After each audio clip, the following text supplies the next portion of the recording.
જય માતાજી મિત્રો, આપણા નવા બ્લોગમાં તમારું સ્વાગત છે. તો હવે આવશે આપણા બ્લોગ રેગ્યુલર.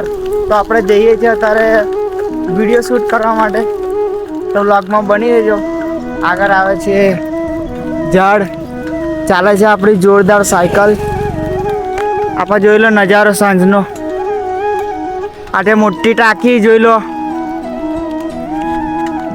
આપણી જોડે એક ભાઈબંધ બી આવે છે. હાય કર દો ભાઈ. તો જોઈ શકો છો. અને આ ભાઈ જોઈ લો વાયર જોઈન્ટ કરે છે, જોઈ શકો છો. જોઈ લો વાયર જોઈન્ટ કરે છે જોરદાર. પછી આ કાકા શાંતિથી બેસી રહ્યા છે અને આપણે જઈ રહ્યા છીએ આગળ, બરાબર. તો પછી અને આ બાજુ છે લીલગડીઓ જોરદાર, જોઈ લો. હા હા, એકદમ જોરદાર છે લીલગડી. અહીંયા બી સારું આવી શકે છે વિડીયો. તો આપણે તો નીકળી ગયા છે વિડીયો ઉતારવા માટે.